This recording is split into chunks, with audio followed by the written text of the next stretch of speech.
Thank you for joining us this evening. This is going to be part 10, and we're going to go over protective clothing as part of Chapter 2's ongoing continuing lecture. Alright, so protective clothing. The main goal of our protective clothing is to help prevent injury.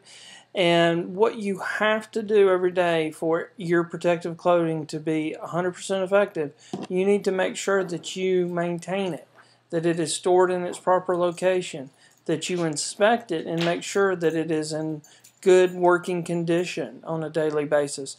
Your protective clothing is not just something you can throw into a locker or a compartment and just leave it there. You need to make sure that your snaps all work, that there's no rips, tears, that it's not getting moldy or mildew, or it's wet and it's been wet since the last time you used it. So inspect it on a daily basis. Be familiar with your different types of protective clothing. One thing that we generally don't think about as being part of protective clothing is cold weather clothing. Cold weather can get you before you know it. And sometimes we're stuck out in an accident scene for an hour plus.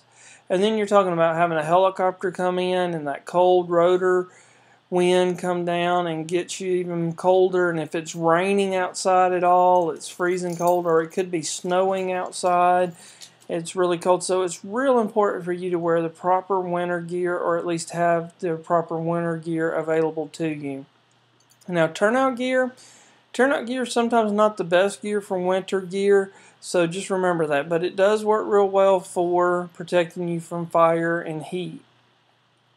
Sparks and flash over, and sometimes it's good, or it's also good gear to use whenever you are extricating someone from a vehicle. So some places use turnout gear. I know I've worked at places that had specific extrication gear that was not quite as, stout as turnout gear, but it was good enough to protect you from getting cuts or burnt too bad. At least it let you get out of a burning situation where there was fire involved. So even with turnout gear and your cold weather gear, you want to check it and make sure that it's all in good working serviceable order. Now, gloves.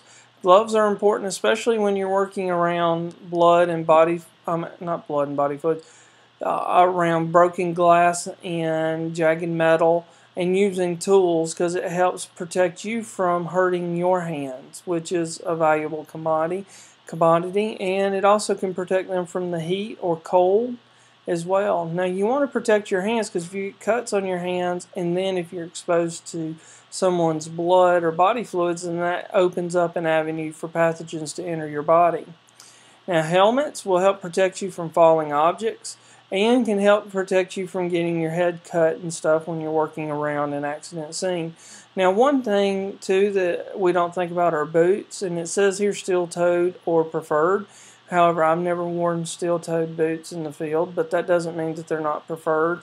But you also want to have some that are going to block body fluids and water from getting onto your feet, so your feet don't get wet or get exposed to bloodborne pathogens or just biohazardous materials as well.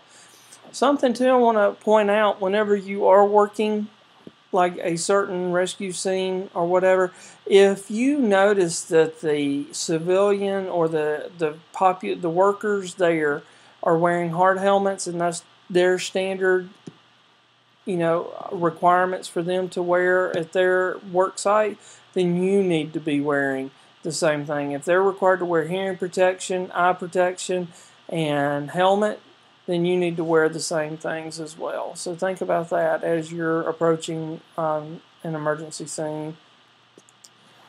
Also, eye protection. Now, you should be accustomed to wearing glasses with side shields during routine care.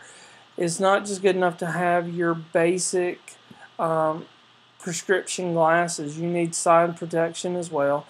Ear protection. This can come in the form of the soft form industrial type earplugs, and you need that whenever you're working around a lot of loud machinery and stuff to protect your hearing, because you do not want any hearing loss later on in life. Skin protection, that's something that we don't think about, but when you're out on the road and you're extricating or you're trying to take care of patients that are involved in a motor vehicle collision and you're standing on the asphalt and it's in the middle of July and it's 110 degrees outside, that sun is just beating down on your skin and can cause you to get sunburnt. And you know, constant exposure to UV radiation can be a cause of skin cancer. So you want to make sure you wear some type of skin protection there as well. And then there's also body armor. Now, I know that there's not a lot of places that provide body armor for us, but in some areas you might need it, or you might feel like you need it, and that's fine if you think you do. Bulletproof vests are now cheaper, and now to a point where you can afford them. They do not, however, offer stab protection. If you want stab protection, you have to get one that's specific for stab protection. And sometimes they can be cumbersome to work in, so you need to get used to working in them. Just don't show up to work one day and say, hey, I'm ready to go. Just, you know, get accustomed to how they feel, and that way you know what your limitations are. And it is more equipment to carry. So if you're carrying that body armor and you're carrying a jump bag and a stretcher and life bag, it is more stuff for you to carry. So it could tire you a little quicker as well. Well, that concludes this lecture here on protective clothing. I hope it was beneficial, and if you would, please let me know if you have any questions, and I'll be more than glad to help you out. Thank you.